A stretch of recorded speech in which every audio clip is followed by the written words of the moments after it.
บทเรียนชีวิตที่อยากบอกวัยรุ่นทุกคนช่วงชีวิตวัยรุ่นเป็นช่วงเวลาที่เต็มไปด้วยการค้นหาตัวเองและการตัดสินใจที่สำคัญหลายเทื่อที่เฮาอาจจะลงไปกับอารมณ์ความรู้สึกและความคาดหวังที่หลายเกินไปบทเรียนชีวิตที่อยากบอกวัยรุ่นเหล่านี้จะช่วยให้พวกเขาเข้าใจถึงคุณค่าและความหมายของชีวิตหลายขึ้นรวยถึงช่วยให้พวกเขาก้าวผ่านช่วงเวลาที่ท้าทายอย่างมีสติและความรู้สึกที่ดีต่ออนาคตอีกด้วยช่วงวัยรุ่นเป็นช่วงเวลาที่เต็มไปด้วยการเปลี่ยนแปลงทางร่างกายและจิตใจอารมณ์และสังคมเป็นสร้างเวลาที่พวกเขาต้องเผชิญกับปัญหาและความท้าทายต่างๆซึ่งบางเทื่ออาจเฮ็ดให้รู้สึกสับสนและกดดันปัญหาชีวิตวัยรุ่นมีหลายแง่มุมที่ต้องพิจารณาทั้งในด้านความสัมพันธ์การเรียนการค้นหาตนเองและจัดสรรกับอารมณ์การเผชิญกับปัญหาชีวิตในวัยรุ่นเป็นเรื่องที่ท้าทายแต่การมีการสนับสนุนจากครอบครัวหมู่เพื่อนและผู้เชี่ยวชาญสามารถช่วยให้พวกเขาผ่านช่วงเวลาที่ยากลำบากนี้ไปได้การให้คำปรึกษาการให้ความรู้และการสร้างสภาพแวดล้อมที่ปลอดภัยและสนับสนุนเป็นสิ่งที่สำคัญในการช่วยให้วัยรุ่นได้เติบโตอย่างมีสุขภาพจิตใจและสุขภาพร่างกายที่ดีซึ่งต่อไปนี้เม่น20บทเรียนที่อยากบอกวัยรุ่นข้อที่1จงรักษาสุขภาพร่างกายไว้ให้ดีสุขภาพเป็นทรัพย์สินที่สำคัญที่สุดในชีวิตของเฮาแต่หลายเทื่อที่คนเฮามักปล่อยและใช้ร่างกายอย่างสิ้นเปลืองโดยบ่ได้คำนึงถึงผลกระทบในระยะยาวการเฮ็ดเวียกหนักเกินไปการอดนอนการกินอาหารที่บ่มีคุณภาพหรือการที่บ่ออกกำลังกายล้วนเป็นปัจจัยที่ส่งผลต่อสุขภาพอย่างชัดเจนในช่วงหนุ่มสาวเฮาอาจบ่ได้รู้สึกถึงผลกระทบที่เกิดขึ้นทันทีแต่เมื่อเวลาผ่านไปปัญหาสุขภาพต่างๆจะเริ่มปรากฏขึ้นให้เห็นผลกระทบต่อสุขภาพในระยะยาวการใช้ร่างกายอย่างสิ้นเปลืองในช่วงวัยหนุ่มสาวอาจนำไปสู่ปัญหาสุขภาพที่รุนแรงในวัยที่มีอายุหลายเช่นโรคหัวใจโรคเบาหวานโรคความดันเป็นต้นการกินอาหารที่บ่สมดุลหรือขาดการออกกำลังกายเฮ็ดให้ร่างกายอ่อนเอลงและเสี่ยงต่อชีวิตความลำบากในการใช้ชีวิตเมื่อร่างกายเริ่มเจ็บป่วยการใช้ชีวิตประจำวันจะยากลำบากขึ้นบางคนอาจต้องเผชิญกับการใช้ชีวิตที่ต้องได้พึ่งพาคนอื่นหรือบ่สามารถเฮ็ดกิจกรรมที่เคยเฮ็ดได้อย่างอิสระการต้องใช้ยาเป็นประจำหรือเข้ารับการรักษาในโรงหมอหลายๆเทื่อบ่เพียงแต่ส่งผลต่อคุณภาพชีวิตเท่านั้นแต่ยังสร้างภาระทางการเงินให้กับตนเองและครอบครัวอีกด้วยการป้องกันปัญหาสุขภาพ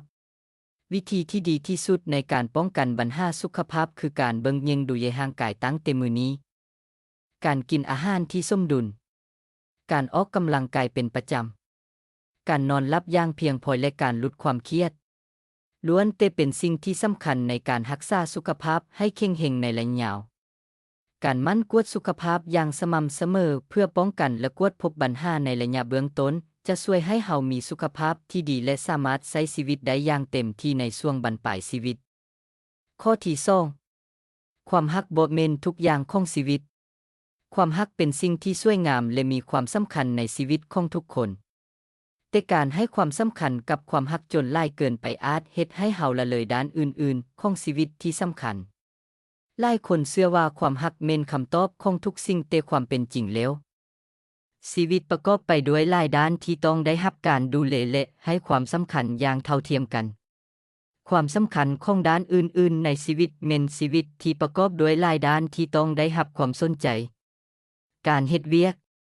การเรียนการพัฒนาตนเองและความสัมพันธ์กับครอบครัวและหมู่เพื่อนล้วนเป็นสิ่งที่ช่วยสร้างคุณภาพชีวิตที่ดีการพึ่งพาความรักเพียงอย่างเดียวอาจเฮ็ดให้เฮาเสียโอกาสในการพัฒนาทักษะและความสามารถที่สามารถนำพาเฮาไปสู่ความสำเร็จในด้านอื่นๆของชีวิตได้ความสุขที่มาจากการดูแลรักษาทุกด้านในชีวิตเมื่อเฮาสามารถดูแลรักษาทุกด้านของชีวิตอย่างเท่าเทียมกันเฮาจะพบว่าความสุขที่แท้จริงบ่ได้มาจากความรักเพียงอย่างเดียวแต่เกิดจากการมีชีวิตที่สมดุลมีเป้าหมายและสามารถสร้างคุณค่าให้กับตนเองและผู้อื่นการเรียนรู้ที่จะรักและดูแลตนเอง รวมถึงการสร้างความสัมพันธ์ที่ดีในทุกด้านของชีวิตจะช่วยให้เฮามีชีวิตที่เต็มไปด้วยความสุขและความหมายข้อที่3อย่าดูถูกตนเองจงใฝ่ฝันให้ใหญ่ในชีวิตนี้หลายคนอาจจะเคยประสบกับความรู้สึกบ่มั่นใจในตนเองบ่ว่าจะเป็นจากประสบการณ์ที่ผ่านมาหรือจากการเปรียบเทียบตัวเองกับคนอื่นความคิดเหล่านี้อาจเฮ็ดให้เฮาดูถูกตนเองหรือลดคุณค่าของสิ่งที่เฮาเฮ็ดแต่การฝันให้สูงและการกล้าที่จะไต่ขึ้นไปแม่นกุญแจสู่ความสำเร็จและความภูมิใจในชีวิตความสำคัญของการมีความฝันการมีความฝันเป็นสิ่งที่สำคัญในการผลักดันตัวเองไปทางหน้าความฝันเฮ็ดให้เป้าหมายมีแรงบันดาลใจและมีพลังที่จะก้าวข้ามอุปสรรคต่างๆความฝันที่สูงอาจเบิ่งคือยากที่จะไปให้ฮอดแต่เฮามีความเชื่อมั่นในตนเองและบ่ดูถูกตนเองโอกาสในการประสบความสำเร็จก็หลายขึ้นแน่นอนอย่าได้ดูถูกตนเองการที่ดูถูกตนเองหรือเบิ่งว่าตนเองบ่มีคุณค่าเป็นกับดักที่เฮ็ดให้เฮาหยุดพัฒนาตนเองทุกคนมีความสามารถที่แตกต่างกันและความสำเร็จบ่ได้วัดจากการเปรียบเทียบกับคนอื่นแต่คือการเฮ็ดสิ่งที่เฮามีความสามารถให้ดีที่สุดการรู้คุณค่าของตัวเองและการยอมรับในสิ่งที่เฮาเป็นจะช่วยให้เฮามีกำลังใจในการเดินหน้าต่อไปจงฝันให้สูงและกล้าที่จะไปความสำเร็จมักมาพร้อมกับการตั้งเป้าหมายที่สูงกว่าที่เฮาคิดว่าเฮ็ดได้ถึงจะมีความย้านหรือความบ่แน่นอนแต่การก้าวข้ามความย้านนั้นและกล้าที่จะฝันให้สูงคือสิ่งที่จะเฮ็ดให้เฮาเติบโตขึ้นการขึ้นไปให้ไกลสุดหมายถึงการบ่หยุดเมื่อพบกับอุปสรรคแต่กลับใช้มันเป็นโอกาสในการเรียนรู้และพัฒนาตนเองการพัฒนาตนเองอย่างต่อเนื่องการบ่ดูถูกตนเองและสร้างฝันให้สูงอย่างเกี่ยวกับการพัฒนาตนเองอย่างต่อเนื่องบ่ว่าจะเป็นการเรียนรู้สิ่งใหม่ๆการฝึกฝนทักษะหรือการตั้งเป้าหมายใหม่ในชีวิตการบ่หยุดพัฒนาตนเองจะเฮ็ดให้เฮาสามารถย่างไปข้างหน้าต่อไปได้อย่างมั่นคงและเต็มอกด้วยความภูมิใจข้อที่4ความเจ็บปวดจะเข้ามาหาทุกช่วงเวลาชีวิตในชีวิตของคนเฮาบ่ว่าท่านจะเป็นไผหรืออยู่ในช่วงใดของชีวิตท่านจะต้องพบกับความเจ็บปวดในรูปแบบต่างๆที่เข้ามาหาอย่างหลีกเลี่ยงบ่ได้ความเจ็บปวดนั้นอาจมาในรูปแบบของการสูญเสียความล้มเหลวการถูกหักหลังหรือความบ่สมหวังในสิ่งที่เฮาปรารถนาแต่ความเจ็บปวดเหล่านี้ล้วนเป็นส่วนหนึ่งของการเติบโตและการเรียนรู้ในชีวิตเพราะความเจ็บปวดเป็นส่วนหนึ่งที่สำคัญของชีวิตบ่มีไผสามารถหลีกเลี่ยงได้บ่ว่าจะเป็นความเจ็บปวดทางด้านร่างกายหรือด้านจิตใจการสูญเสียคนที่รักการล้มเหลวในการเฮ็ดเวียกหรือความผิดหวังในความรักล้วนเป็นประสบการณ์ที่เฮาต้องพบความเจ็บปวดเหล่านี้เฮ็ดให้เฮาได้เรียนรู้และเติบใหญ่เป็นคนที่เข้มแข็งขึ้นการเผชิญหน้ากับความเจ็บปวดเมื่อความเจ็บปวดเข้ามาเฮามักมีตัวเลือก2ทางคือการเผชิญหน้ากับมันหรือการที่จะหนีมันแต่การเผชิญหน้ากับความเจ็บปวดและยอมรับว่ามันเป็นส่วนหนึ่งของชีวิตที่จะเฮ็ดให้เฮาสามารถผ่านมันไปได้อย่างเข้มแข็งการหนีหรือปฏิเสธความเจ็บปวดจะเฮ็ดให้เฮาติดอยู่ในความทุกข์ทรมานที่ยาวนานกว่าเก่าการปล่อยวางความเจ็บปวดแม่นการยอมรับและปล่อยวางความเจ็บปวดเป็นขบวนการที่สำคัญในการรักษาจิตใจของเฮาการปล่อยวางบ่ได้หมายความว่าเฮาจะลืมความเจ็บปวดแต่คือการยอมรับว่ามันเกิดขึ้นและให้มันเป็นส่วนหนึ่งของประสบการณ์ชีวิตที่จะช่วยให้เฮาเติบโตข้อที่5เงินกับความรักสิ่งใดสำคัญกว่ากันในสังคมปัจจุบันความรักและเงินถูกเบิ่งว่าเป็นสิ่งที่มีความสำคัญอย่างหลายในชีวิตของคนเฮาหลายคนอาจเชื่อว่าการขาดสิ่งใดสิ่งหนึ่งไปจะเฮ็ดให้ชีวิตของเฮาลำบากและบ่สมบูรณ์แต่ความเป็นจริงแล้วความรักและเงินเป็นเพียงส่วนหนึ่งของชีวิตเท่านั้นถ้าเฮาบ่มีสิ่งเหล่านั้นชีวิตเฮายังคงดำเนินต่อไปเพียงแต่เฮาต้องปรับตัวและเบิ่งหาความหมายในด้านอื่นๆของชีวิตความรักเป็นสิ่งที่เฮ็ดให้ชีวิตมีสีสันและความหมายหลายคนเบิ่งว่าความรักเป็นสิ่งที่ขาดบ่ได้แต่ความจริงคือถ้าเฮาบ่มีความรักจากคนเฮาก็ยังสามารถรักและดูแลตนเองได้ การฮักตนเองเป็นพื้นฐานสำคัญของการมีความสุขในชีวิตการเบิ่งหาความฮักจากภายในและการสร้างความสัมพันธ์ที่ดีในชีวิตประจำวันจะเฮ็ดให้เฮารู้สึกเติมเต็มโดยบ่ต้องเพิ่งพาความฮักจากคนอื่นเพียงอย่างเดียวส่วนเงินเป็นสิ่งที่มีความสำคัญในการดำรงชีวิตในยุคปัจจุบันเพราะมันช่วยให้เฮาสามารถเข้าถึงทรัพยากรและสะดวกสบายต่างๆได้แต่ในขณะเดียวกันการบ่มีเงินบ่ได้หมายความว่าชีวิตจะจบลงการมีวิถีชีวิตที่พึ่งพาได้จากการสร้างเครือข่ายทางสังคมการมีความรู้และทักษะต่างๆที่ช่วยให้เฮาสามารถปรับตัวได้สถานการณ์ต่างๆจะเฮ็ดให้เฮายังคงสามารถดำรงชีวิตได้ในยามที่ลำบากอีกด้วยการมีความสมดุลระหว่างความรักและเงินเป็นสิ่งที่เฮ็ดให้ชีวิตมีความสุขและความสมบูรณ์เฮาควรให้ความสำคัญกับการสร้างความสัมพันธ์ที่ดีและการจัดการการเงินที่ดีเพื่อให้เฮาสามารถใช้ชีวิตได้อย่างมั่นคงและมีความสุขโดยบ่ต้องพึ่งพาสิ่งใดสิ่งหนึ่งจนเกินไปข้อที่6หยุดเปรียบเทียบตนเองกับคนอื่นในโลกที่เต็มไปด้วยความหลากหลายและความแตกต่างการเปรียบเทียบตัวเองกับคนอื่นเป็นสิ่งที่เกิดขึ้นได้ง่ายโดยเฉพาะในยุคสมัยนี้ที่สังคมออนไลน์เฮ็ดให้เฮาสามารถเห็นชีวิตของผู้อื่นได้อย่างใกล้ชิดแต่ความจริงแล้วการเปรียบเทียบตัวเองกับคนอื่นนั้นอาจเฮ็ดให้เฮารู้สึกท้อแท้หรือบ่พอใจกับตัวเองได้เพราะเฮาแต่ละคนมีเอกลักษณ์และคุณค่าเฉพาะตัวที่บ่คือกันชีวิตแต่ละคนเปรียบคือการเดินทางที่บ่คือกันบางคนอาจพบกับความสำเร็จตั้งแต่ยังน้อยในขณะที่บางคนอาจต้องใช้เวลาดนกว่าการเปรียบเทียบตัวเองกับคนอื่นที่อยู่ในช่วงเวลาหรือสถานที่แตกต่างกันอาจเฮ็ดให้เฮาเบิ่งข้ามความสำเร็จและความก้าวหน้าของตนเองการยอมรับว่าเฮามีเส้นทางและจังหวะชีวิตของตนเองเป็นสิ่งสำคัญที่จะเฮ็ดให้เฮามีความสุขและมั่นใจในตัวเอง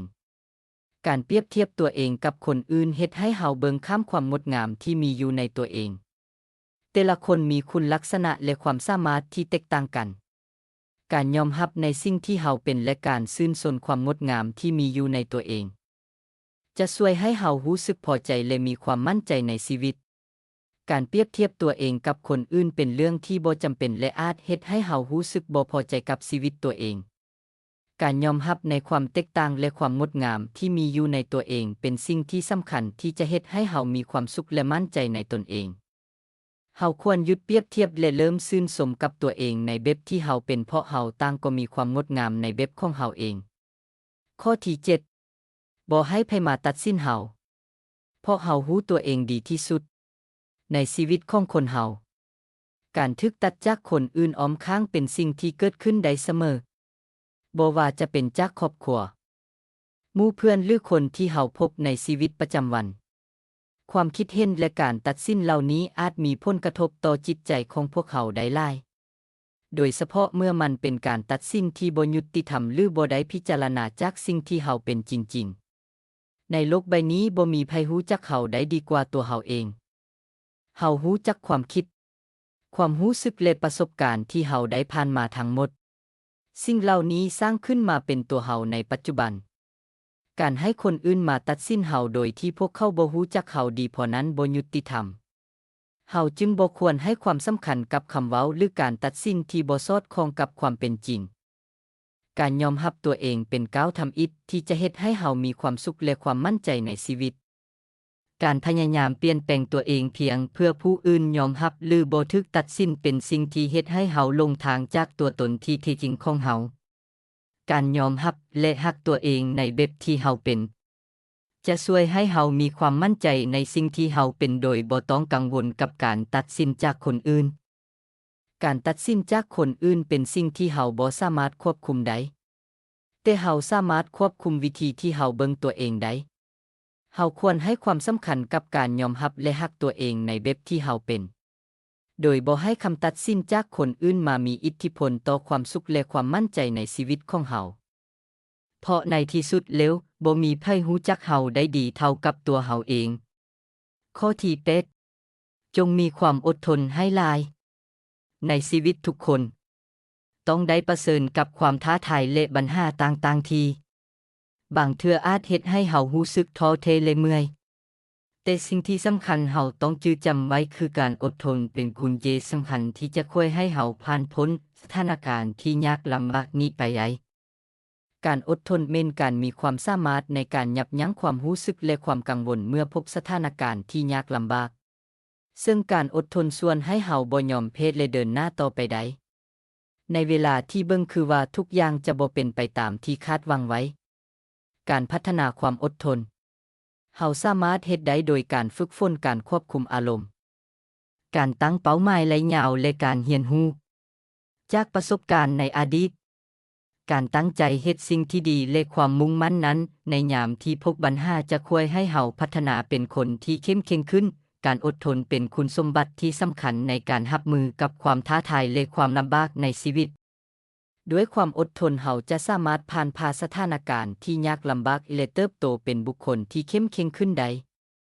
การเรียนรู้และการเติบโตจากความท้าทายจะช่วยให้เฮาพร้อมรับมือกับสิ่งที่เกิดขึ้นในอนาคตอย่างมีประสิทธิภาพหลายขึ้นข้อที่เก้าความยุติธรรมบ่มีอยู่จริงคำว่ายุติธรรมเป็นแนวคิดที่หลายคนเบิ่งว่าเป็นเป้าหมายที่ควรคำนึงถึงในสังคมและชีวิตประจำวันแต่ในความเป็นจริงโลกของเฮามักเต็มไปด้วยความบ่สมดุลและความบ่เท่าเทียมกัน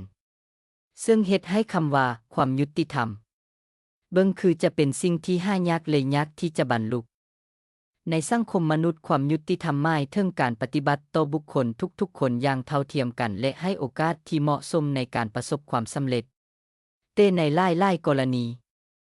เฮาพบว่าความเป็นจริงนั้นบ่สามารถตอบสนองความคาดหวังนี้ได้เช่นความแตกต่างในสถานะทางเศรษฐกิจการศึกษาและโอกาสในการเฮ็ดเวียกในสภาพแวดล้อมที่บ่ยุติธรรมเฮาสามารถเรียนรู้และเติบโตได้จากประสบการณ์เหล่านี้โดยการเบิ่งเห็นโอกาสในการพัฒนาทักษะจัดการกับสถานที่ยากลำบากการสร้างความเข้าใจในสภาพแวดล้อมอ้อมตัวและการเฮ็ดเวียกร่วมกันเพื่อเปลี่ยนแปลงให้ทางที่ดีบ่ว่าความยุติธรรมอาจเป็นสิ่งที่ยากในโลกปัจจุบันการพยายามเข้าใจและหาทางออกจากปัญหาต่างๆที่เกี่ยวข้องกับความยุติธรรมเป็นสิ่งที่สำคัญการเบิ่งโลกในแง่ดีและการมีความหวังในการสร้างการเปลี่ยนแปลงสามารถช่วยให้เฮามีชีวิตที่ดีกว่าและสร้างสังคมที่ยุติธรรมหลายขึ้นได้ข้อที่10ผลคะแนนเป็นเพียงความรับผิดชอบในการศึกษาในโลกการศึกษาการใช้เกรดคะแนนเป็นมาตรฐานในการประเมินความสามารถของนักเรียนหรือผู้เรียนเป็นเรื่องปกติแต่ความเก่งหรือความสามารถที่แท้จริงของบุคคลนั้นบ่ได้ถูกกำหนดเพียงแต่เกรดคะแนนเพียงอย่างเดียวเกรดคะแนนอาจสะท้อนถึงความรับผิดชอบและการพยายามในการศึกษาแต่บ่ได้สามารถบ่งบอกถึงทักษะที่แท้จริงความคิดสร้างสรรค์และความสามารถในการนำความรู้ไปใช้ในชีวิตจริงได้ความสามารถและความเก่งของบุคคลมักจะได้รับการพัฒนาอย่างหลายจากประสบการณ์ที่บ่ได้เกิดขึ้นในห้องเรียนเช่น 1. กิจกรรมนอกหลักสูตรการเข้าร่วมกิจกรรมนอกหลักสูตรต่างๆเช่นโครงการอาสาสมัครการแข่งขันหรือการเฮ็ดเวียกพิเศษสามารถช่วยพัฒนาทักษะและประสบการณ์ที่สำคัญได้ 2. การเรียนรู้จากประสบการณ์จริงการเฮ็ดเวียกในสภาพแวดล้อมจริงและการประเสริญกับปัญหาในชีวิตประจำวันมักช่วยเสริมสร้างทักษะที่บ่สามารถเรียนรู้ได้จากการอ่านหนังสือเพียงอย่างเดียวการพิจารณาความเก่งของบุคคลจากหลายแง่มุมเป็นสิ่งสำคัญเช่นการให้ความสำคัญกับการพัฒนาทักษะที่หลายการตั้งเป้าหมายและสามารถในการปรับตัวความพยายามในการพัฒนาตนเองในด้านต่างๆนอกเหนือจากการเฮ็ดคะแนนในห้องเรียนความเก่งและความสามารถของบุคคลบ่ควรถูกวัดเพียงแต่เกรดคะแนนบ่ว่าเกรดคะแนนจะเป็นตัวบ่งบอกถึงความรับผิดชอบและความพยายามในการศึกษาแต่มันบ่ได้สะท้อนถึงความสามารถที่แท้จริงในชีวิตการเฮ็ดเวียกและการพัฒนาเองการเบิ่งหาคุณค่าในหลายมิติจึงความสามารถจะช่วยให้เฮาเข้าใจและประเมินความเก่งของบุคคลได้อย่างเต็มที่ข้อที่11จงดีกับทุกคนแต่จงระวังการเอาเปรียบจากใครบางคนการมีท่าทีที่ดีและเป็นมิตรกับคนอื่นเป็นคุณสมบัติที่ควรสมเสยและส่งเสริมแต่มันก็สำคัญบ่แพ้กันที่จะรู้จักระวังและป้องกันบ่ให้ตัวเองตกเป็นคนที่ถูกเอาเปรียบจากใครบางคน การสร้างสมดุลระหว่างการเป็นคนดีและการปกป้องตัวเองเป็นสิ่งที่สำคัญในการรักษาความสัมพันธ์ที่มีสุขอีกด้วยเพื่อป้องกันบ่ให้ตัวเองตกเป็นคนที่ถูกเอาเปรียบเฮาควรคำนึงถึง 1. ตั้งขอบเขตที่ชัดเจนการตั้งขอบเขตที่ชัดเจนในความสัมพันธ์สามารถช่วยป้องกันการเอาเปรียบได้เช่นการกำหนดขอบเขตในเรื่องของเวลาหรือความช่วยเหลือที่เฮาพร้อมจะให้ 2. เรียนรู้ที่จะเว้าปฏิเสธการเว้าปฏิเสธอย่างสุภาพและมั่นใจเป็นทักษะที่สำคัญในการป้องกันบ่ให้ตัวเองตกเป็นคนที่ถูกเอาเปรียบ 3. สังเกตพฤติกรรมการสังเกตพฤติกรรมของผู้อื่นและการเรียนรู้จากประสบการณ์ที่ผ่านมาสามารถช่วยให้เฮากวดจับพฤติกรรมที่อาจเป็นสัญญาณของการถูกเอาเปรียบได้การสร้างความสัมพันธ์ที่มีความสุขเมนการสร้างความสัมพันธ์ที่มีความเข้าใจและการเคารพนับถือซึ่งกันและกันเฮาควรมีการสื่อสารที่เปิดเผยและตรงไปตรงมาเกี่ยวกับความคาดหวังและความต้องการของเฮาและให้ความสำคัญกับความรู้สึกและความคิดเห็นของผู้อื่นนำการเป็นคนดีและมีความเมตตาต่อผู้อื่นเป็นสิ่งสำคัญแต่การรู้จักระวังและป้องกันการเอาเปรียบเป็นสิ่งที่บ่ควรเบิ่งข้ามการสร้างสมดุลระหว่างการแสดงความดีและการป้องกันตัวเองช่วยให้เฮาสามารถรักษาความสัมพันธ์ที่มีสุขในชีวิตการมีขอบเขตที่ชัดเจนและการเรียนรู้ที่จะช่วยปกป้องตัวเองจะช่วยให้เฮามีชีวิตที่เต็มไปด้วยความสุขและความเคารพนับถือซึ่งกันและกันข้อที่12จงเรียนรู้ที่จะถอนเงินเพื่ออนาคตในโลกที่เต็มไปด้วยความบ่แน่นอนทั้งในด้านเศรษฐกิจสุขภาพและสังคมการมีเงินถอนเป็นสิ่งที่สำคัญที่บ่ควรเบิ่งข้ามการถอนเงินบ่ได้เป็นเพียงแต่การสะสมทรัพย์สินเท่านั้นแต่ยังเป็นการสร้างความมั่งคั่งและความอุ่นใจในการรับมือกับสถานการณ์ที่บ่คาดคิดในอนาคตความบ่แน่นอนในโลกปัจจุบันโลกเฮามีการเปลี่ยนแปลงอยู่ตลอดเวลาบ่ว่าจะเป็นการเปลี่ยนแปลงทางด้านเศรษฐกิจเทคโนโลยีหรือการเกิดโรคระบาดการรับรู้ถึงความบ่แน่นอนนี้เฮ็ดให้เฮาต้องเตรียมความพร้อมรับมือกับสิ่งที่อาจเกิดขึ้นในอนาคตเช่น 1. การสูญเสียเวียกงานเป็นการเปลี่ยนแปลงทางเศรษฐกิจอาจเฮ็ดให้เกิดการปลดพนักงานหรือหลุดตำแหน่งการมีเงินทอนสำรองจะช่วยให้เฮาสามารถดำรงชีวิตได้ในช่วงที่ต้องหาเวียกใหม่ 2. ภาระค่าใช้จ่ายฉุกเฉินการเกิดเหตุการณ์ที่บ่คาดคิดเช่นอุบัติเหตุหรือการเจ็บป่วยอาจเฮ็ดให้เกิดค่าใช้จ่ายที่หลายเกินกว่าที่คาดการไว้การมีทอนจะช่วยให้บรรเทาความกดดันในสถานการณ์เหล่านี้ 3. การเปลี่ยนแปลงในครอบครัวเช่นการมีลูกหรือการต้องได้ดูแลเบิ่งแยงพ่อแม่ที่มีอายุหลายอาจเฮ็ดให้เฮาต้องมีการจัดการทางเงินที่ดีขึ้นการลงทุนเพื่อเพิ่มพูนความมั่นคงการถอนเงินเพียงอย่างเดียวอาจบ่ได้เพียงพอในการรับมือกับความบ่แน่นอนในอนาคตการลงทุนเป็นอีกหนึ่งวิธีที่ช่วยเพิ่มพูนความมั่นคงทางการเงินโดยสามารถลงทุนในสินทรัพย์ที่มีความเสี่ยงต่ำหรือปานกลางเช่นกองทุนรวมพันธบัตรหรือหุ้นที่มีความมั่นคงการถอนเงินเป็นการเตรียมความพร้อมสำหรับความบ่แน่นอนในอนาคตบ่ว่าจะเป็นการเผชิญกับวิกฤตทางเศรษฐกิจหรือเหตุการณ์ที่บ่คาดคิดการมีเงินถอนจะช่วยให้เฮามีความมั่นคงทางการเงินและสามารถดำเนินชีวิตได้อย่างบ่ต้องกังวลการสร้างนิสัยการออมและการลงทุนอย่างมีประสิทธิภาพจะช่วยให้เฮามีความพร้อมสำหรับทุกสถานการณ์ที่อาจจะเกิดขึ้นในอนาคตได้ข้อที่13ลองเฮ็ดสิ่งใหม่ๆในชีวิตของคนเฮามีความหลากหลายของความสนใจและความเป็นไปได้ที่เฮาสามารถสำรวจได้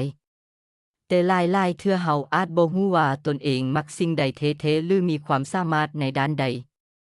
การได้ลองเฮ็ดหลายๆสิ่งเป็นวิธีหนึ่งที่ช่วยให้เฮาได้พบตัวตนและความมักที่แท้จริง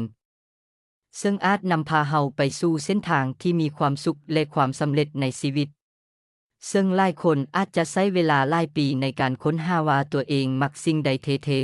ๆการได้ลองเฮ็ดสิ่งใหม่ๆอย่างหลากหลายช่วยให้เฮาสามารถค้นพบความมักและความสนใจที่แท้จริง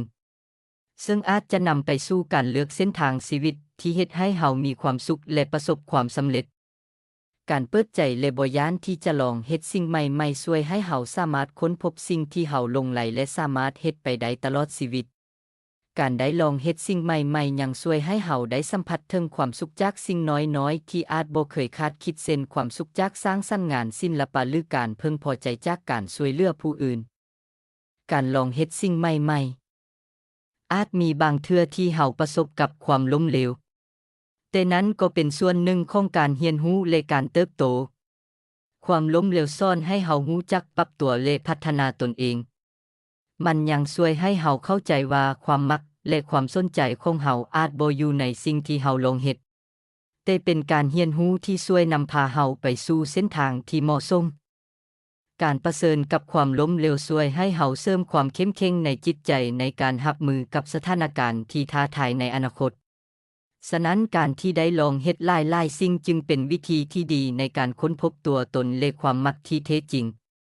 การเปิดใจรับสิ่งใหม่ๆและการพัฒนาตนเองผ่านประสบการณ์ที่หลายจะช่วยให้เฮาค้นพบเส้นทางชีวิตที่เฮ็ดให้เฮามีความสุขและประสบความสำเร็จการเรียนรู้จากความล้มเหลวและการปรับตัวเพื่อพัฒนาเป็นสิ่งที่สำคัญในการเติบใหญ่เป็นบุคคลที่มีความสามารถและความสุขในชีวิตข้อที่14ความลำบากจะเฮ็ดให้เฮาเป็นคนในเวอร์ชันที่ดีที่สุดทุกคนต้องเผชิญกับความท้าทายความเจ็บปวดและการเปลี่ยนแปลงที่บ่คาดคิดซึ่งบางเทื่ออาจจะเฮ็ดให้เฮารู้สึกลำบาก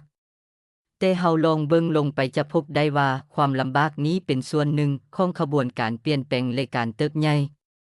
มันเป็นวิธีที่ช่วยให้เฮาเตรียมความพร้อมสำหรับการเป็นคนในเวอร์ชันที่ดีกว่าเก่าหนึ่งในสิ่งที่สำคัญที่สุดในการเผชิญกับความลำบากคือการยอมรับการเปลี่ยนแปลงและเข้าใจว่ามันเป็นส่วนหนึ่งของขบวนการเติบใหญ่การยอมรับว่าชีวิตมีความบ่แน่นอนและเฮาบ่สามารถควบคุมทุกอย่างได้ช่วยให้เฮามีความสงบในใจและพร้อมที่จะรับมือกับการเปลี่ยนแปลงการเปิดใจรับการเปลี่ยนแปลงและบ่ย้านที่จะปรับตัวเป็นสิ่งสำคัญในการก้าวไปข้างหน้าการเปลี่ยนแปลงเป็นโอกาสในการเริ่มต้นใหม่และสร้างชีวิตที่ดีกว่าเก่าเมื่อเฮาผ่านขบวนการความลำบากและก่อสร้างตัวตนขึ้นใหม่เฮาจะกลายเป็นคนใหม่ในเวอร์ชันที่ดีที่สุดการผ่านความยากลำบากเฮ็ดให้เฮามีความมั่นใจในความสามารถของตัวเองและเชื่อมั่นว่าเฮาสามารถรับมือกับความท้าทายต่างๆที่ผ่านเข้ามาได้การเปลี่ยนแปลงที่เกิดขึ้นเฮ็ดให้เฮาเบิ่งเห็นคุณค่าของชีวิตและความเป็นไปได้เฮ็ดให้เฮาสามารถมีทัศนคติที่ดีต่อชีวิตและคนอ้อมข้างได้ฉะนั้นชีวิตจะลำบากเพื่อให้เฮาเป็นคนใหม่ในเวอร์ชันที่ดีกว่าเก่าความเจ็บปวดและการแตกสลายบ่แม่นสิ่งที่ควรย้านแต่เป็นโอกาสในการเติบใหญ่และพัฒนาการยอมรับและเรียนรู้จากการเปลี่ยนแปลงช่วยให้เฮาสามารถก้าวไปอย่างมั่นคงและกลายเป็นคนที่เข้มแข็งและมีความสุขในเวอร์ชันที่ดีกว่าเก่าข้อที่15เบิ่งแยงดูแลตนที่เลี้ยงเฮามา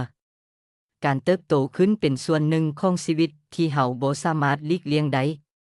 แต่การเติบโตของเฮายังหมายถึงสิ่งสำคัญอีกอย่างหนึ่งนั้นแม่นเวลาของผู้ที่เลี้ยงเฮา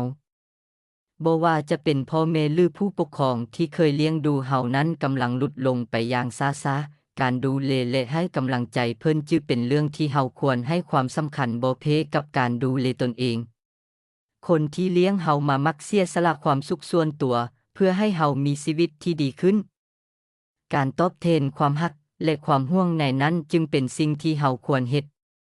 เวลาที่เฮามีให้นั้นเป็นสิ่งที่มีค่าหลายกว่าของรางวัลหรือเงินทองการเว้าลมและการฟังพวกเพิ่นจะเฮ็ดให้รู้สึกว่าพวกเพิ่นยังมีความสำคัญและบ่ได้ถูกลืมการช่วยเหลือเวียกเรือนการพาไปเที่ยวหรือการดูเล่นเรื่องน้อยๆจะช่วยแบ่งเบาภาระและแสดงให้เห็นว่าเฮายังใส่ใจและเป็นห่วงพวกเพิ่นอยู่เสมอการรับฟังและเคารพในความเห็นของพวกเขาเป็นการแสดงออกถึงการให้เกียรติและการรู้บุญคุณชีวิตที่พวกเพิ่นมีให้การเติบใหญ่ของเฮาบ่ควรเป็นเพียงการไปทางหน้าโดยลืมการเบิ่งกลับไปทางหลังการเป็นผู้ใหญ่ที่มีความกตัญญูเป็นสิ่งที่สำคัญที่เฮ็ดให้เฮามีชีวิตที่สมบูรณ์และมีความสุขฉะนั้นการเติบใหญ่ของเฮาเป็นส่วนหนึ่งของการเดินทางชีวิตแต่ แต่การเติบใหญ่นี้มาพร้อมกับการดูแลและให้กำลังใจคนที่เลี้ยงเฮามาในช่วงเวลาที่ชีวิตพวกเขากำลังลดลง การรู้ถึงคุณค่าเวลาที่มีอยู่ การตอบแทนความรักและความห่วงใยและการใช้เวลาร่วมกันอย่างมีความหมายจะเฮ็ดให้เฮามีชีวิตที่สมบูรณ์และมีความสุขบ่เพียงแต่สำหรับตัวเองแต่ยังสำหรับคนที่รักและห่วงใยเฮาเสมอข้อที่16บ่สร้างความเดือดร้อนให้คนอื่นก็พอแล้วชีวิตนี้มีหลายสิ่งที่เฮาอยากเฮ็ดแต่หลายเทื่อเฮารู้สึกย้านความล้มเหลวย้านการถูกวิจารณ์หรือย้านว่าการกระทำของเฮาจะบ่ถูกใจคนอื่นความย้านเหล่านี้อาจเฮ็ดให้เฮาบ่กล้าเฮ็ดในสิ่งที่อยากเฮ็ดและท้ายที่สุดก็พลาดโอกาสที่จะมีความสุขและประสบความสำเร็จได้แต่เฮารู้ว่าความย้านเหล่านี้อาจบ่จำเป็นถ้าการกระทำของเฮาบ่ได้เฮ็ดให้ไผเดือดร้อนการกล้าที่จะเฮ็ดตามใจตัวเองจึงเป็นสิ่งที่ควรเฮ็ดเพื่อสร้างชีวิตที่เฮาต้องการความย้านมักเกิดขึ้นเมื่อเฮาคิดถึงสิ่งเหล่านั้นที่ยังบ่ได้เกิดขึ้นหรือความบ่แน่นอนในอนาคตแต่ความย้านเหล่านั้นอาจบ่จำเป็นถ้าเฮามั่นใจว่าเฮาเฮ็ดสิ่งที่ดีและบ่ได้เฮ็ดให้ไผเดือดร้อนหลายเทื่อเฮาหยุดเฮ็ดสิ่งที่เฮาต้องการเพราะย้านว่าคนอื่นจะบ่มักหรือวิจารณ์แต่ความจริงคือทุกคนมีความคิดเห็นที่แตกต่างกันและเฮาบ่สามารถเฮ็ดให้ทุกคนพอใจได้ดังนั้นควรยึดมั่นในสิ่งที่เฮาต้องการเฮ็ดและบ่ให้ความสำคัญกับคำวิจารณ์ที่บ่สร้างสรรค์ความล้มเหลวเป็นส่วนหนึ่งของการเรียนรู้และเติบโตบ่แม่นสิ่งที่ควรหลีกเลี่ยงแต่ควรเบิ่งว่าเป็นโอกาสในการเรียนรู้และพัฒนาตัวเองให้ดียิ่งขึ้นการเปลี่ยนแปลงมักมาพร้อมกับความบ่แน่นอนแต่เฮาบ่กล้าก้าวออกจากพื้นที่ปลอดภัยเฮาอาจพลาดโอกาสที่ดีในชีวิตควรเบิ่งการเปลี่ยนแปลงเป็นการเปิดโอกาสให้เฮาได้สัมผัสกับประสบการณ์ใหม่ๆการกล้าที่จะเฮ็ดตามใจตัวเองเป็นสิ่งที่แสดงออกถึงการเป็นตัวเองอย่างแท้จริงแต่ละคนมีเส้นทางชีวิตที่แตกต่างกันการเปรียบเทียบตัวเองกับคนอื่นจะเฮ็ดให้เฮาเสียความมั่นใจควรที่จะตั้งใจในการเฮ็ดสิ่งที่เฮาต้องการและบ่ให้สิ่งที่คนอื่นเฮ็ดมากำหนดตัวเฮาได้การเฮ็ดตามใจตัวเองเป็นการยอมรับตัวเองในสิ่งที่เฮาเป็นและภูมิใจในความเป็นตัวเองถึงว่าสิ่งที่เฮาเฮ็ดอาจบ่คือกับคนอื่นเมื่อเฮากล้าเฮ็ดในสิ่งที่เฮาต้องการเฮาจะรู้สึกภูมิใจในตัวเองเพราะเฮากล้าที่จะก้าวข้ามความย้านและเฮ็ดในสิ่งที่เฮาเชื่อว่าเป็นสิ่งที่ดีฉะนั้นการเฮ็ดตามใจตัวเองโดยบ่ต้องย้านสิ่งใดถ้าการกระทำนั้นบ่ได้เฮ็ดให้คนอื่นเดือดร้อนเป็นสิ่งที่ควรเฮ็ดเพื่อสร้างชีวิตที่มีความสุขและความหมายการปลดปล่อยตัวเองจากความย้านการเฮ็ดตามใจตัวเองด้วยความรับผิดชอบและการกล้าที่จะเป็นตัวเองจะเฮ็ดให้เฮามีชีวิตที่เต็มไปด้วยความสุขความพอใจและความภาคภูมิใจในตัวเองอีกด้วยข้อที่17ทุกคนต่างก็สนใจแต่เรื่องของตนเองในชีวิตประจำวันหลายคนมักรู้สึกกดดันจากสายตาหรือความคิดเห็นของคนอื่นบางเทื่อเฮาอาจรู้สึกว่าต้องเฮ็ดหรือบ่เฮ็ดหยังเพียงเพราะย้านว่าคนอื่นจะคิดแนวใดกับเฮาแต่ในความเป็นจริงแล้วทุกคนต่างก็มีเรื่องที่ตัวเองต้องได้กังวลพวกเขาอาจบ่ได้สนใจเฮาอย่างที่เฮาคิดดังนั้นการให้คุณค่ากับสายตาคนอื่นหลายเกินไปอาจเฮ็ดให้เฮาพลาดโอกาสที่จะเป็นตัวเองและสร้างชีวิตที่เฮาต้องการความกดดันจากสายตาคนอื่นหรือความคิดเห็นของผู้อื่นเป็นสิ่งที่หลายคนประสบแต่ถ้าเฮาปล่อยให้สิ่งนี้มามีอิทธิพลต่อการตัดสินใจของเฮาอาจต้องสูญเสียความสุขและเสรีภาพในชีวิตเฮาอาจย้านว่าคนอื่นจะบ่พอใจหรือวิจารณ์เฮาแต่ความจริงคือคนอื่นก็มักจะคิดแต่เรื่องของตนเองและบ่ใส่ใจกับเฮาหลายเท่าที่เฮาคิดถ้าเฮาให้ความสำคัญกับสายตาหรือความคิดเห็นของผู้อื่นหลายเกินไปเฮาอาจสูญเสียตัวเฮาเองและบ่กล้าเฮ็ดในสิ่งที่เฮาต้องการแท้ๆการกังวลว่าคนอื่นจะคิดแนวใดอาจเฮ็ดให้เฮาพลาดโอกาสในการเฮ็ดสิ่งใหม่ๆหรือเฮ็ดตามความฝันของเฮาเองเพราะเฮาย้านการถูกตัดสินหรือวิจารณ์ถ้าว่าเฮาจะบ่สนใจสายตาคนอื่นแต่บางเทื่อความคิดเห็นในทางลบก็ยังมีเข้ามาการรับมือกับสิ่งเหล่านี้อย่างมีสติและบ่ให้มันมาทำลายความมั่นใจในตัวเองเป็นสิ่งสำคัญบ่แม่นทุกความคิดเห็นที่เฮาควรใส่ใจ การเลือกฟังและยอมรับความคิดเห็นที่เป็นประโยชน์และสร้างสรรค์จะช่วยให้เฮาพัฒนาตัวเองได้โดยบ่ต้องเสยความมั่นใจการบ่ให้ความสำคัญกับคำวิจารณ์ที่บ่สร้างสรรค์หรือความคิดเห็นที่บ่มีเหตุผลจะช่วยให้เฮาบ่สูญเสียความมั่นใจในตัวเองบ่ว่าคำวิจารณ์หรือความคิดเห็นของคนอื่นจะเป็นแนวใดเฮาควรยึดมั่นในความเป็นตัวเองและบ่ให้สิ่งเหล่านั้นมาเฮ็ดให้เฮาขาดความมั่นใจในสิ่งที่เฮาเฮ็ดฉะนั้นการสนใจในสายตาคนอื่นหลายจึงอาจเฮ็ดให้เฮาพลาดโอกาสในการเป็นตัวของตนเองและสร้างชีวิตที่เฮาต้องการความจริงคือทุกคนต่างก็สนใจแต่เรื่องของตนเองดังนั้นเฮาบ่จำเป็นต้องกังวลกับสิ่งที่คนอื่นคิดหรือเบิ่งเฮาควรให้ความสำคัญกับความรู้สึกและความต้องการของตนเองฟังเสียงหัวใจตนเองและมีความมั่นใจในการเป็นตัวเองอย่างแท้จริงการมีชีวิตที่เป็นอิสระและมีความสุขเกิดจากการที่เฮาบ่สนสายตาคนอื่นหลายเกินไปแต่ยึดมั่นในสิ่งที่เฮาเชื่อว่าถูกต้องและเหมาะสมกับตัวเฮาเองข้อที่18จุดด้อยในชีวิตแม่นสิ่งที่คิดขึ้นมาเองในสังคมคำว่าจุดด้อยมักถูกนำมาใช้เพื่ออธิบายความรู้สึกบ่พอใจในตนเองหรือความคิดที่ว่าตัวเองมีสิ่งที่ขาดหายไปเมื่อเปรียบเทียบกับคนอื่นแต่ความจริงแล้วคือจุดด้อยนั้นเป็นเพียงสิ่งที่เฮาคิดขึ้นมาเองในจิตใจของเฮาบ่มีสิ่งใดในโลกนี้ที่เป็นจุดด้อยแท้จริงทุกคนต่างมองเอกลักษณ์และคุณค่าในตัวเองการที่เฮาเบิ่งเห็นตนเองในด้านลบหรือรู้ว่ามีจุดด้อยนั้นมักมาจากความคิดและการเปรียบเทียบที่บ่จำเป็นการทำความเข้าใจและยอมรับตัวเองเป็นกุญแจสำคัญในการปลดปล่อยตัวเองจากความรู้สึกด้อยค่าทุกคนความสามารถและมีคุณค่าในแบบของตัวเองที่บ่คือไผการเบิ่งเห็นและยอมรับคุณค่าเหล่านี้จะช่วยให้เฮามั่นใจในตัวเองและบ่รู้สึกว่ามีจุดด้อยบ่มีไผในโลกนี้ที่สมบูรณ์แบบหรือคือกันทุกคนมีความแตกต่างและเอกลักษณ์เฉพาะตัวการยอมรับและรักในความแตกต่างของตัวเองจะช่วยให้เฮาปลดปล่อยความรู้สึกด้อยค่าการเปลี่ยนแปลงมุมมองจากการเบิ่งเห็นสิ่งที่ขาดหายเป็นการเบิ่งเห็นสิ่งที่เฮามีและสามารถเฮ็ดได้จะช่วยให้เฮารู้สึกพึงพอใจในตัวเองและบ่สร้างจุดด้อยขึ้นมาเมื่อเฮารู้ถึงจุดด้อยเป็นเพียงสิ่งที่เฮาคิดขึ้นมาเองการปลดปล่อยตัวเองจากความรู้สึกด้อยค่าก็จะง่ายขึ้นการหยุดการเปรียบเทียบตัวเองจะช่วยลดความรู้สึกด้อยค่าเฮาควรมุ่งมั่นในการพัฒนาตัวเองตามความสามารถและศักยภาพของเฮาโดยบ่ต้องให้ความสำคัญกับสิ่งที่คนอื่นเฮ็ดหรือมีกว่าเฮาการฝึกเบิ่งเห็นและยอมรับสิ่งที่ดีในตนเองเช่นความสามารถทักษะหรือความสำเร็จที่เฮาเคยเฮ็ดได้จะช่วยให้เฮาเสริมสร้างความมั่นใจและเฮ็ดให้เฮาบ่รู้สึกว่ามีจุดด้อยการสร้างความมั่นใจในตัวเองเป็นการแสดงออกถึงการยอมรับและรักในตัวเองอย่างแท้จริงการมีความมั่นใจนี้จะช่วยให้เฮาก้าวข้ามความรู้สึกด้อยค่าและสร้างชีวิตที่มีความสุขได้ข้อที่19เมื่อมีความสามารถหลายกว่าคนอื่นเฮาจะถูกอิจฉาอย่างแน่นอนในชีวิตการเฮ็ดเวียกหรือชีวิตทั่วไปเมื่อเฮามีความสามารถโดดเด่นหรือประสบความสำเร็จหลายกว่าคนอื่นบางเทื่อสิ่งนี้อาจเฮ็ดให้เฮาได้รับความอิจฉาหรือการถูกใส่ร้ายจากคนอื่นซึ่งเป็นธรรมชาติของมนุษย์ที่อาจรู้สึกบ่พอใจเมื่อเห็นคนอื่นเฮ็ดได้ดีแต่ในขณะเดียวกัน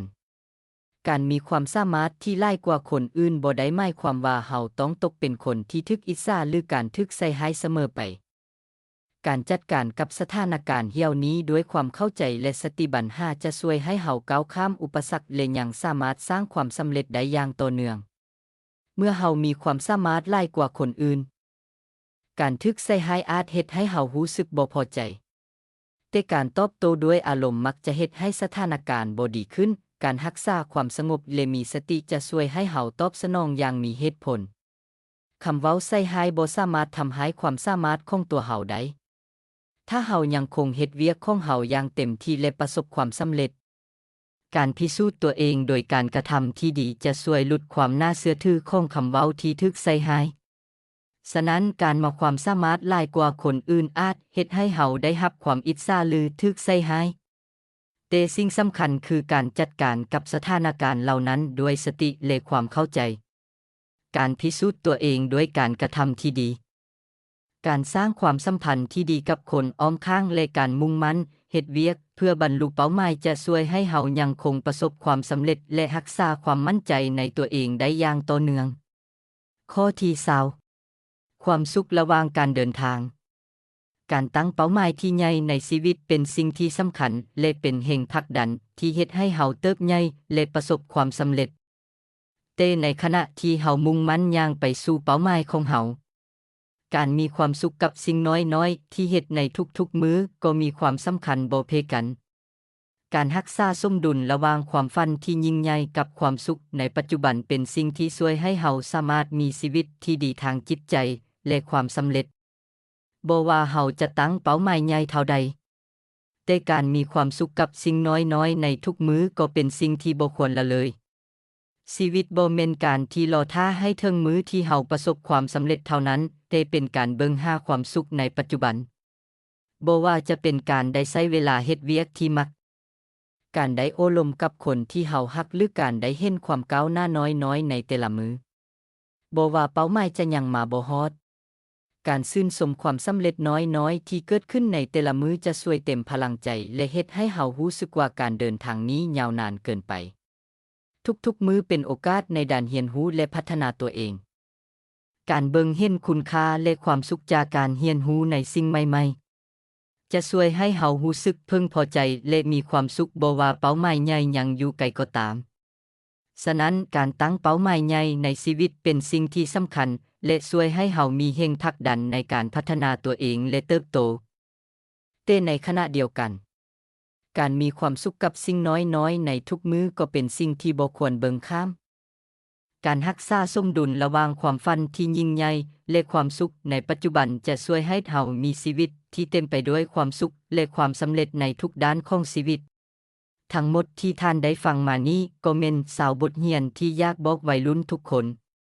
ซึ่งทางซองของพวกเฮาก็หวังอย่างยิ่งว่าพวกท่านจะได้สาระดีๆมีประโยชน์เป็นอาหารที่ดีให้แก่สมองเพื่อจะนำเอาความรู้เหล่านี้ไปพัฒนาชีวิตของพวกท่านให้ประสบความสำเร็จยิ่งขึ้น